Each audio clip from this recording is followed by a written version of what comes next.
Hey people, this is the ultimate CPU buying guide in 2026. So, these are some challenges that you may face while selecting. I'm here to clarify. So, what CPU for what task? Like, if you're gaming, then your needs are different than someone that's doing work on their computer. So, what socket? Some new PC builders may get tripped up when trying to match the CPU to its respective socket, so I'm here to clear that up. And will it bottleneck your GPU? Well, there's actually a surprisingly simple answer to that. I'll get to it. And the price to performance. In this video, I've selected the best price to performance CPUs. Let's check it out. In our budget range, we have the Ryzen 5 5500 for $90. It's always been great on the cheaper AM4 platform with tons of upgrade room. And on a little higher end of the budget side, we have the Core i5 14400F for $150. This provides much better gaming performance and for not premium cost. And here in our mid-range section, we have the Ryzen 5 9600X for $190. This is a personal favorite of mine due to the insane price to performance value that this has. And here we have the Intel Core Ultra 5 250K, which is actually one of Intel's latest releases. It also has insane value, possibly beating the Ryzen 5 9600X in productivity tasks. And here on the high end, here we have my favorite CPU, the Ryzen 7 7800X 3D for $350. This is a steal. Compared to the 9800X 3D, you're only losing a little bit of performance, but with massive price save. The 9800X 3D can now be found for around $470. This is $350, which is amazing.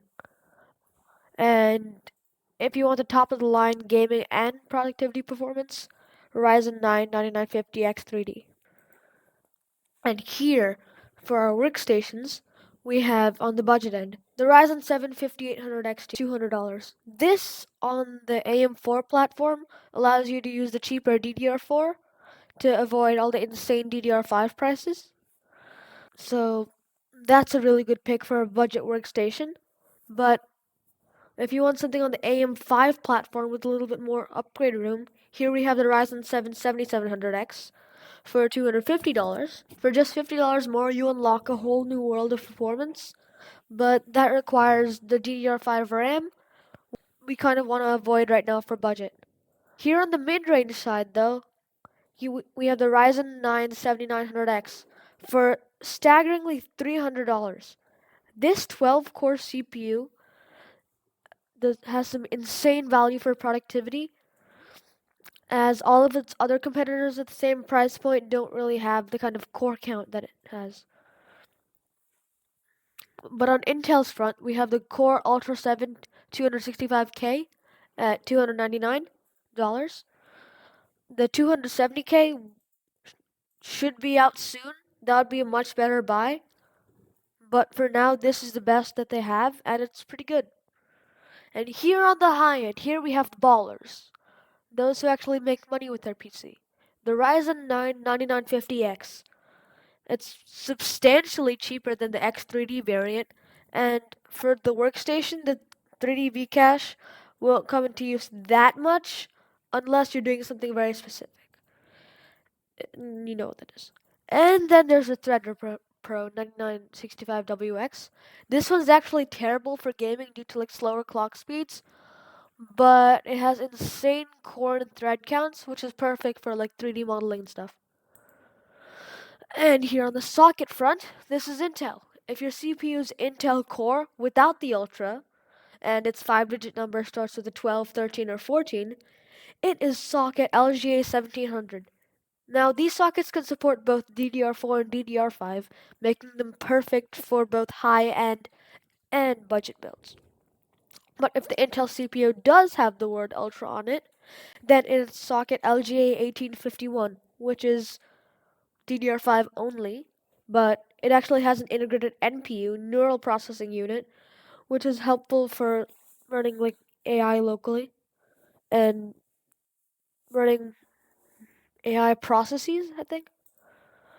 But now on the AMD front, here we have if the CPU is AMD and it has 7,000 or 9,000, then it's the socket AM5.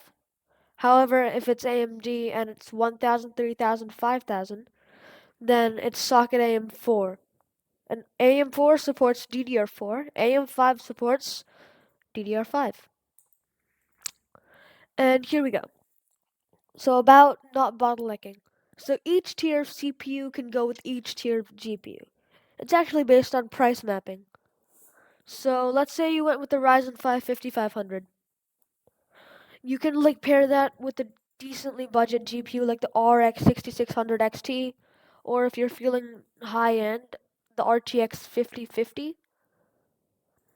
But here on the i5 12400F, we can go a little bit higher, like with an ARC B580 and RTX 5060.